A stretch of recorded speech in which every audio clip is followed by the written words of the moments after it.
नमस्कार, आप सभी को दीपावली की हार्दिक शुभकामनाएं। दिन भर की बड़ी खबरों में आपका स्वागत है। मैं हूं आपके साथ अंशिता। आज इस बुलेटिन में बात होगी एनडीए में बढ़ते टकराव की, बीजेपी में हुई बगावत की। देखेंगे बिहार चुनाव को लेकर महागठबंधन की तैयारियों को, चुनाव आयोग के बड़े फैसले को। जानेंगे विपक्ष ने चुनाव आयोग को क्यों दिया अल्टीमेटम। और बुलेटिन के आखिर में देखेंगे कैसे सवालों के कटघरे में आए रेल मंत्री। लेकिन दिन भर की तमाम बड़ी खबरों से पहले एक नजर आज की सुर्खियों पर। मुख्यमंत्री उमर अब्दुल्ला का बड़ा ऐलान। नेशनल कॉन्फ्रेंस ने बडगाम उपचुनाव के लिए आगा महमूद को बनाया अपना उम्मीदवार, जीत का किया दावा। पीएम मोदी ने आईएनएस विक्रांत पर नौसैनिकों के बीच मनाई दिवाली। गाना सुना, जवानों को खिलाई मिठाई। कहा सेनाओं ने ऑपरेशन सिंदूर में उड़ा दी पाकिस्तान की नींद। नागालैंड के सीएम नेफ्यू रियो को चुना गया एनपीएफ विधायक दल का नेता। एनडीपीपी के नागा पीपुल्स फ्रंट में विलय के प्रस्ताव को स्वीकार करने के बाद लिया गया फैसला। 2 एमएलए वाली एनपीएफ ने अब 34 विधायक।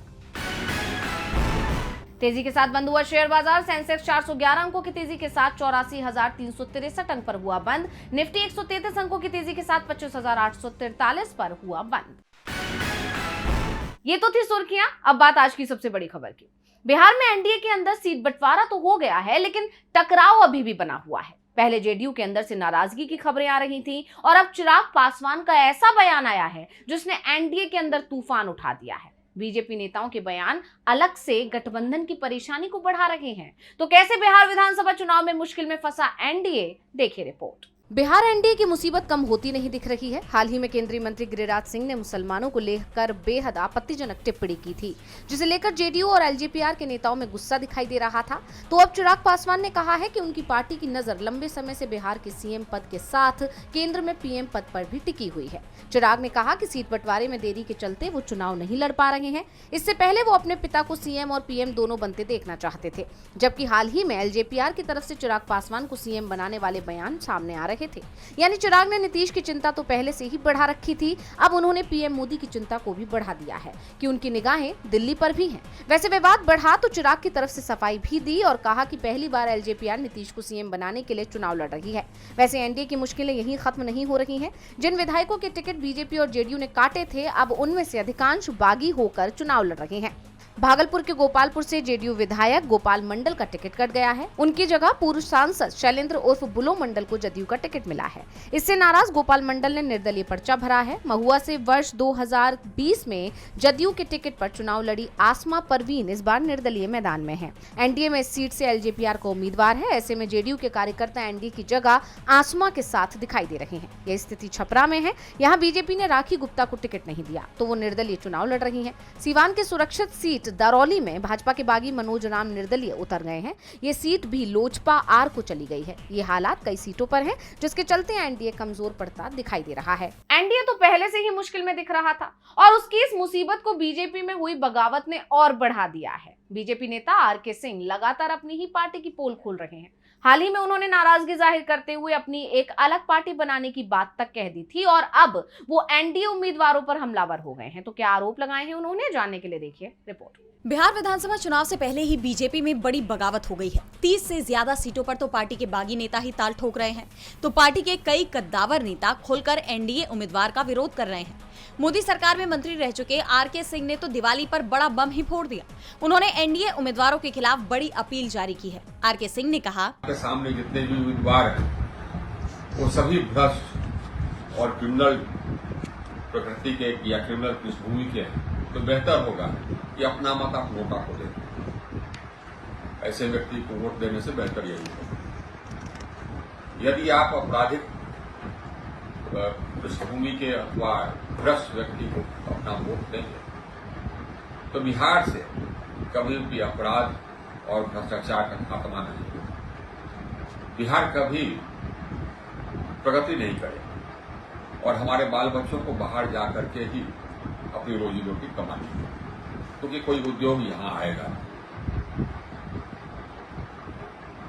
भ्रष्ट और आपराधिक पृष्ठभूमि वाले कुछ कैंडिडेट्स का उदाहरण। आरके सिंह जिन उम्मीदवारों को वोट न देने की अपील कर रहे हैं उनमें मोकामा सीट से जेडीयू उम्मीदवार अनंत सिंह, नवादा सीट से जेडीयू के ही उम्मीदवार विभा देवी जो राज वल्लभ यादव की पत्नी भी हैं, वहीं तारापुर सीट से बीजेपी उम्मीदवार सम्राट चौधरी, जगदीशपुर सीट से जेडीयू उम्मीदवार भगवान सिंह कुशवाहा और संदेश सीट से जेडीयू के ही उम्मीदवार राधा चरण साह का नाम शामिल है। आरके सिंह के इस पोस्ट के बाद बीजेपी में हड़कंप मचा हुआ है। दरअसल आरके सिंह लंबे समय से नाराज चल रहे हैं। 2024 में आरा लोकसभा सीट पर वो बीजेपी उम्मीदवार थे, लेकिन वहां से उन्हें हार मिली और अपनी हार के लिए उन्होंने बीजेपी और जेडीयू के स्थानीय नेताओं को जिम्मेदार माना था, जिन्हें सिंह ने अपनी हार की वजह बताया। उनमें से कई अब एनडीए के उम्मीदवार के रूप में चुनाव लड़ रहे हैं, जिसके बाद आरके सिंह ने बगावत का बिगुल बजा दिया है। ऐसे में बीजेपी के लिए अब बड़ी मुसीबत खड़ी हो गई है। बीजेपी में बगावत हो गई है तो महागठबंधन में चीजें सुलझती दिख रही हैं। बिहार में दूसरे चरण के लिए भी नामांकन जमा करने का काम अब पूरा हो चुका है, लेकिन अगर कोई काम अभी भी अधूरा है तो वो है महागठबंधन में सीटों का बंटवारा। पहले फेज की 121 सीटों में से आधा दर्जन से ज्यादा सीटों पर महागठबंधन के दल ही आमने सामने दिखाई दे रहे हैं, लेकिन अभी भी उम्मीद की जा रही है कि चुनाव प्रचार के दौरान बात बन जाएगी। महागठबंधन में सीट बंटवारे की गुत्थी अभी पूरी तरह से सुलझी नहीं है। दूसरे चरण में नामांकन के आखिरी दिन आरजेडी की तरफ से अपने उम्मीदवारों की पूरी सूची जारी कर दी गई, जिसमें 143 नाम है। अगर बात 2020 के विधानसभा चुनाव की हो तो तब आरजेडी ने 144 सीटों पर चुनाव लड़ा था, यानी इस बार ये संख्या सिर्फ एक कम है। तो दूसरी तरफ कांग्रेस ने भी 6 उम्मीदवारों के नाम की एक और सूची जारी कर दी है। कांग्रेस 61 सीटों पर चुनाव लड़ रही है, जो पिछले विधानसभा चुनाव से 3 कम है। 1 दर्जन सीटों पर महागठबंधन के अंदर फ्रेंडली फाइट की स्थिति बन गई है, लेकिन आरजेडी की तरफ से आखिरी समय पर कांग्रेस को लेकर नरमी दिखाई दे रही है। दरअसल सबसे ज्यादा खींचतान औरंगाबाद जिले की कुटुंबा सीट को लेकर थी। यहां से कांग्रेस अध्यक्ष राजेश राम चुनाव लड़ रहे हैं और आरजेडी ने भी यहां से उम्मीदवार उतारने का ऐलान कर दिया था, लेकिन आखिरी मौके पर आरजेडी ने अपने पैर पीछे खींच लिए। लेकिन कई सीटों पर दोनों ही दलों के उम्मीदवार आमने सामने भी बने हुए हैं, जिसमें कहलगांव, सुल्तानगंज, लालगंज और वैशाली की सीट शामिल है। कांग्रेस नेता पप्पू यादव ने इसे लेकर नाराजगी जाहिर की। उन्होंने कहा कि कांग्रेस गठबंधन धर्म का पालन कर रही है, लेकिन आरजेडी का रुख सख्त बना हुआ है। अगर आरजेडी गठबंधन को लेकर साफ रुख नहीं दिखाती है तो कांग्रेस को महागठबंधन से बाहर आ जाना चाहिए। पर बाद में पप्पू के तेवर भी ढीले पड़ गए।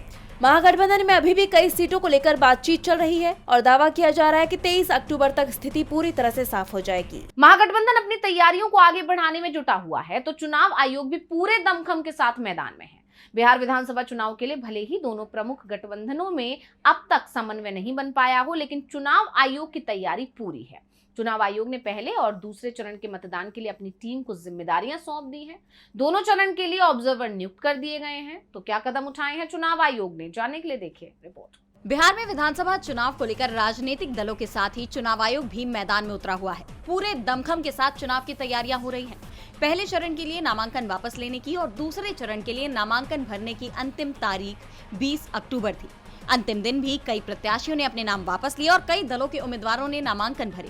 अब 21 अक्टूबर से चुनाव आयोग दूसरे चरण के लिए भरे गए नामांकन पत्रों की स्क्रूटनी करेगा और जो नामांकन योग्य नहीं होंगे उन्हें खारिज कर दिया जाएगा। इसके साथ ही अपनी तैयारियों को आगे बढ़ाते हुए चुनाव आयोग ने अलग अलग फेज के मतदान के लिए ऑब्जर्वर की नियुक्ति कर दी है। बिहार में 2 चरणों में विधानसभा चुनाव हो रहा है, जिसके लिए कुल 282 ऑब्जर्वर नियुक्त किए गए, जिसमें 6 नवंबर को पहले चरण के मतदान के लिए 121 जनरल और 18 पुलिस ऑब्जर्वर नियुक्त किए गए हैं, जबकि 11 नवंबर को दूसरे चरण के मतदान के लिए 122 सामान्य और 20 पुलिस ऑब्जर्वर नियुक्त किए गए। इसके अलावा 8 विधानसभा सीटों पर उपचुनाव भी हो रहे हैं, जिसके लिए 8 सामान्य और 8 पुलिस पर्यवेक्षकों की नियुक्ति की गई है। आयोग ने पर्यवेक्षकों को पूरी चुनाव प्रक्रिया का बारीकी से निगरानी करने और चुनावों की पारदर्शी, स्वतंत्र और निष्पक्ष संचालन सुनिश्चित करने का निर्देश दिया है। आयोग ने इस बात पर भी जोर दिया कि पर्यवेक्षक उम्मीदवारों और मतदाताओं की सभी शिकायतों का शांतिपूर्वक निवारण करें और जो निर्देश इस दौरान चुनाव आयोग ने दिए हैं उन सब का कार्यान्वयन भी सुनिश्चित किया जाए। अब देखना यह होगा कि क्या इस बार चुनाव आयोग निष्पक्ष तरीके से चुनाव करा पाएगा या पिछले 2 विधानसभा चुनाव हरियाणा और महाराष्ट्र की तरह इस बार भी उसके काम पर सवाल उठते हैं। चुनाव आयोग पर सवाल उठते ही रहते हैं। आयोग लगातार विपक्ष के निशाने पर है। राहुल ने वोट चोरी को लेकर जो सबूत पेश किए उसके बाद से चुनाव आयोग बुरी तरह घिर गया है। महाराष्ट्र में जल्द ही नगर निकाय चुनाव होने हैं, जिसको लेकर सरगर्मी तेज है और इस बीच विपक्ष चुनाव आयोग पर मनमानी के आरोप लगा रहा है और साथ ही विपक्ष ने चुनाव आयोग को अल्टीमेटम दे दिया है। तो क्या है पूरी खबर, जानेंगे रिपोर्ट में। महाराष्ट्र में नगर निकाय चुनाव से पहले सियासी हलचल बढ़ी हुई है। विपक्ष ने चुनाव आयोग के खिलाफ मोर्चा खोल दिया है। साथ ही विपक्ष ने अल्टीमेटम दे दिया है कि अगर चुनाव आयोग ने विपक्ष की मांग नहीं मानी तो बड़ा प्रदर्शन होगा। शिवसेना यूबीटी सांसद संजय राउत ने बड़ी प्रेस कॉन्फ्रेंस की। इस दौरान उन्होंने मनसे अध्यक्ष राज ठाकरे के दावे का हवाला दिया कि स्थानीय निकाय चुनावों से पहले महाराष्ट्र की मतदाता सूची में लगभग 96 लाख फर्जी मतदाता जोड़े गए हैं। इस दौरान संजय राउत ने मांग की है कि निर्वाचन आयोग ने राज्य की मतदाता सूची से लगभग 1 करोड़ फर्जी मतदाताओं के नाम हटाए। सत्तारूढ़ पार्टी के विधायक मंदा महात्रे जो बीजेपी से हैं और संजय गायकवाड़ जो शिवसेना से हैं, उन्होंने भी मतदाताओं के दोहराव और मतदाता सूची में अनियमितताओं का मुद्दा उठाया है। मतदाता सूची शुद्ध होनी चाहिए। निर्वाचन आयोग ये मानने को तैयार ही नहीं है कि मतदाता सूची शुद्ध नहीं है। हमें सड़कों पर उतरकर निर्वाचन आयोग को झटका देना होगा। इसलिए 1 नवंबर को मुंबई में निर्वाचन आयोग के भ्रष्ट कृत्य के खिलाफ सभी विपक्षी दल एक विशाल रैली करेंगे। उन्होंने चुनाव आयोग को चेतावनी देते हुए कहा कि लाखों लोग सड़कों पर उतरेंगे और अपनी ताकत दिखाएंगे। इस रैली का नेतृत्व एनसीपी अध्यक्ष शरद पवार, शिवसेना यूबीटी प्रमुख उद्धव ठाकरे और मनसे अध्यक्ष राज ठाकरे करेंगे। चुनावों में धांधली और वोट चोरी का मुद्दा लगातार उठाया जा रहा है। विपक्ष लगातार कहता आ रहा है कि मतदाता सूची में हेराफेरी करके चुनाव कराए जाते हैं। इसलिए अब विपक्ष ने ग्रामीण और शहरी निकाय चुनावों से पहले मतदाता सूची में सुधार और विसंगतियों को दूर करने की मांग की है, जो 31 जनवरी 2026 तक पूरे होने हैं। और अगर ऐसा नहीं होता है तो विपक्ष चुनाव आयोग के खिलाफ मोर्चा खोलने को तैयार है। विपक्ष लगातार चुनाव आयोग और बीजेपी की मुश्किलें बढ़ाता नजर आ रहा है, तो राहुल गांधी की बढ़ती लोकप्रियता भी बीजेपी की परेशानी बढ़ा रही है। कांग्रेस नेता राहुल गांधी की एक अलग अंदाज में दिवाली मनाते दिखाई दिए। राहुल मिठाइयों की दुकान पर पहुंचे, जहां उन्होंने हलवाइयों की परेशानी समझने की कोशिश की। तो क्या है पूरी खबर, देखेंगे रिपोर्ट। दीपावली के मौके पर कांग्रेस सांसद राहुल गांधी का एक नया अंदाज सामने आया। राहुल गांधी इस बार दिवाली के मौके पर पुरानी दिल्ली पहुंचे, जहां मशहूर और ऐतिहासिक घंटे वाला स्वीट शॉप के कारीगरों से उन्होंने मुलाकात की और उनकी समस्याएं सुनी। साथ ही हलवाइयों को उनकी मेहनत और काम के हिसाब से इज्जत न मिलने पर भी चिंता जताई और बताया कि एक मिठाई बनाने में किसान से लेकर हलवाई तक कई लोगों की मेहनत शामिल होती है और उन्हें तोहफे भी दिए। उन्होंने सिर्फ बातचीत ही नहीं की, बल्कि बेसन के लड्डू और इमरती बनाने पर हाथ आजमाया। उन्होंने इमरती की शुरुआत कहां से हुई, इस बारे में भी सवाल पूछा। इसके साथ ही उन्होंने न सिर्फ इमरती बनाई बल्कि बेसन के लड्डू भी बनाए। इस दौरान का एक वीडियो भी उन्होंने अपने एक्स हैंडल पर शेयर किया है। वीडियो के साथ ही उन्होंने लिखा, पुरानी दिल्ली की मशहूर और ऐतिहासिक घंटे वाला मिठाइयों की दुकान पर इमरती और बेसन के लड्डू बनाने में हाथ आजमाया। सदियों पुरानी इस प्रतिष्ठित दुकान की मिठास आज भी वही है। खालिस परंपरा और दिल को छू लेने वाली दीपावली की असली मिठाई सिर्फ थाली में नहीं बल्कि रिश्तों और समाज में भी होती है। आप सब बताएं, आप अपनी दिवाली कैसे मना रहे हैं और उसे कैसे खास बना रहे हैं। जिस दुकान पर राहुल गांधी इमरती बनाते हुए नजर आए, उस दुकान का गांधी परिवार से पुराना कनेक्शन है। आपको बता दें, यह दुकान 237 साल पुरानी है और इस दुकान की मिठाई के मुरीद जवाहरलाल नेहरू से लेकर राजीव गांधी तक रहे हैं। खास बात है कि राजीव गांधी की शादी में मिठाई इस दुकान से जा चुकी है। इसी बात का जिक्र करते हुए दुकान के मालिक ने राहुल गांधी से कहा कि मुझे अब आपकी शादी का इंतजार है, आप जल्द से जल्द शादी करें और मिठाई का ऑर्डर हमें ही दें। मालिक की इस बात से राहुल गांधी के साथ साथ वहां मौजूद सभी लोग ठहाके लगा के हंसने लगे। राहुल गांधी का ये वीडियो जमकर वायरल हो रहा है और उनका ये अनोखा अंदाज लोगों को खूब पसंद भी आ रहा है। और बुलेटिन के आखिर में बात सवालों के कटघरे में आए रेल मंत्री की। दिवाली और छठ पर्व के मौके पर रेलवे स्टेशनों पर अपने घरों को लौट रहे यात्रियों का जमावड़ा लगा हुआ है। आलम यह है कि ट्रेन में यात्रियों की बढ़ती भीड़ के कारण कई हादसे की खबरें भी सामने आई। बीते दिन नासिक रेलवे स्टेशन पर ट्रेन हादसा हुआ। वहीं अब इस मामले में केंद्रीय मंत्री अश्विनी वैष्णव सवालों के घेरे में आ गए हैं। देखिए रिपोर्ट। दीपावली और छठ पर घर जाने को लेकर रेलवे स्टेशन पर यात्रियों की भीड़ चरम पर पहुंच गई है।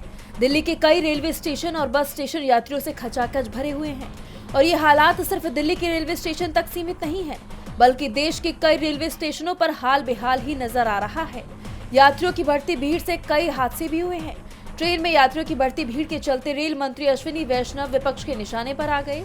आरजेडी नेता प्रियंका भारती ने निशाना साधते हुए केंद्रीय मंत्री अश्विनी वैष्णव पर सवालों की बौछार कर दी। एक्स पर उन्होंने लिखा कि कहां है अश्विनी वैष्णव, कहां है आपका 12,000 ट्रेन, कहां है छठ दिवाली में बिहारियों के लिए स्पेशल ट्रेन चलाने का वादा। हाँ, 2 बिहारियों की मुंबई से बिहार आते वक्त ट्रेन से गिरकर जान जाने की खबर मिली है।